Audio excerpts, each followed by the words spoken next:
Hey YouTube, it's Monica, and today I'm going to talk about a couple of things. The first thing I'm going to talk about is a little bit of a sensitive subject, so if there's little ears around, make sure they're not around. And then I'm just going to show you a little bit of what we've been doing lately, just so you can get a better idea of what it's like to homeschool. The first thing I want to talk about is electronics. Christmas is coming up. A lot of people are thinking about buying their kid a phone or an iPad, and I just want to give you a little food for thought. And the reason why I want to is because I think it's becoming very normalized. A lot of schools are providing kids with laptops, like every kid. It's getting really common for kids to have their own iPad and their own phone. So I just want to talk about that for a second. I recently overheard a conversation of these kids, and they were about 10 or 11 years old, and they were talking about, oh, you should get the Samsung phone. And it really struck me because, you know, the phones that they were talking about are extremely expensive. They're anywhere between $300 and $600 phones. And a lot of people don't realize that because when you pay for the phones, they are paid for in monthly installments over a 2 or 3 year period. And so, and of course the kids aren't paying for their own phone or their own service. They're being given something that is, when you account for the service and the phone, it's, you know, $800, $1,000 gift for Christmas that these kids are thinking of, like, I don't know, like it's a little music player or something. Like they like it, yes, but do they understand how much it's worth? Do they understand if they were to work for it, how long they would have to work for it? No, because they're just being given it. And I would like for you to think for a second, is this a good idea? Is this creating a sense of entitlement? Is this what we want for our kids? And, you know, you might say, well, why is she talking about this on a homeschool channel? Well, when you homeschool, you are both educating your kids and bringing them up and raising them. And that is really important because when you're not homeschooling, if your kid goes to a public school or private school, they're partially being raised by you and they're partially being raised by their peers and their teachers. So when you homeschool, you are largely raising them, and you should put a little more time into thinking about these sort of things. So do you want to raise a kid who has a very strong sense of entitlement? Do you want to raise a kid who has desires for extremely expensive things that in their early adult life they'll never be able to afford themselves? That's just one thing, and that's just one aspect of this that I want to talk about.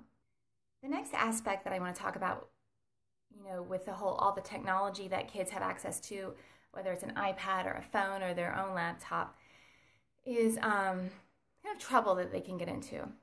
And so in this conversation that I was listening to, these kids said something about either I don't like Facebook or I'm not allowed on it, one or the other. And one of the other kids said, oh, just get Snapchat. Well, why do you say that? One big reason is, you know, they don't want to just text. They want to be in touch with each other in a lot of different ways. Okay.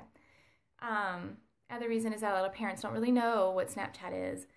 Well, Snapchat is a platform where you can post little videos or pictures, and they're up for an extremely short amount of time. I want to say less than a minute, I'm not exactly sure, but the point is that you put something up and it's not permanent.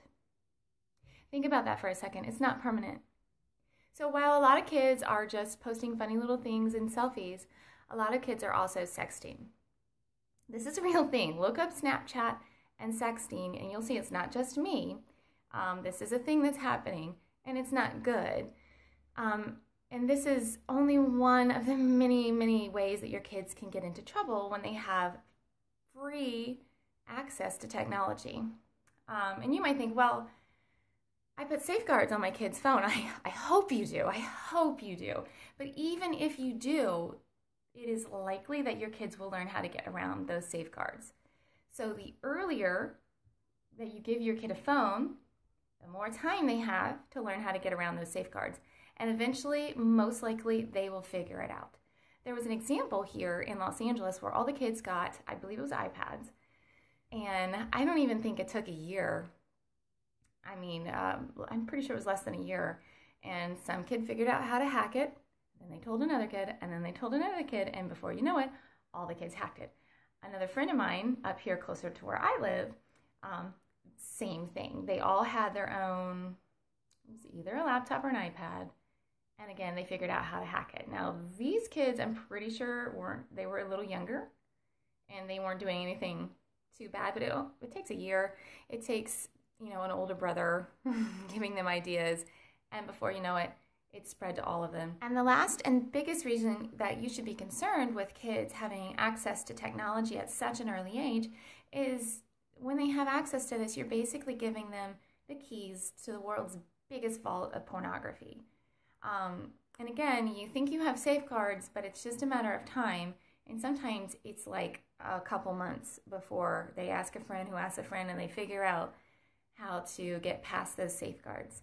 And when you're talking about 9-year-olds, that's a problem. And when I say 9-year-olds, maybe you say, wow, that's crazy. It's actually not. Look into it. That between 9 and 11 is the age that most kids are being exposed to pornography now. And that is because of all the phones and the iPads. And not only are you giving your kids access to pornography, to violent pornography, to child pornography, to pornography with animals, you are giving their friends access to that. You're making decisions for other people's children, unless your kid never has the phone. But if your kid has the phone when they go out, when they play, when they go to school, then you're making those decisions for other people's children as well. So just think about that. Think about how it's affecting such a young kid about how they view human sexuality. That is becoming their sex education. That's how they're getting their education. That's what's normal to them. They have nothing else to compare it to. They're getting that at such a young age, and that's their framework. And that's sad. And we don't want that for our kids. I hope we don't want that for our kids. So if you feel that your kid needs a phone, remember that there are phones out there that just make phone calls, or that you can do phone calls and just text-based texts. So by that I mean like no pictures. You can do that, and you can have, you know, your kid can have a phone. So because I know it's sort of a safety thing, and you know, people want to be able to reach their kid, and I get that. But I would really, really, really reconsider about giving young kids their own $500 to $700 piece of electronics. You know, just think about it. Just think about it. I know everyone's doing it, but if everyone jumped off a bridge, maybe you wouldn't want to do that just because everyone else was doing it. And on that happy note, here are a couple of clips of some of the things that we've been doing lately. I hope you enjoy, and I hope you have a great day.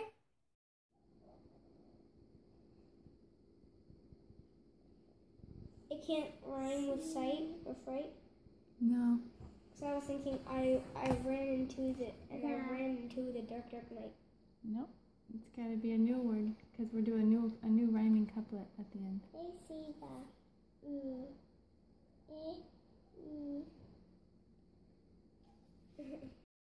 So it's the little things that count, but one thing that I really like about homeschooling is that you have flexibility. So most kids would have had to rush off to school very early in the morning, and we have the flexibility not to have to start right away if I don't want to. And today my kids are, mostly my son really, but I think my daughter was involved a bit. I had this idea to make basically a jewelry box. Want me to show you? Yeah, you want to show me, bud? And it's just so, like, it's out of a shoebox, right? So this is a shoebox. And there's the top of the jewelry box. Here's one. They made this out of a shoebox. They made the sides. And I don't know, I just find such ingenuity to be a good thing. And I like that we have the flexibility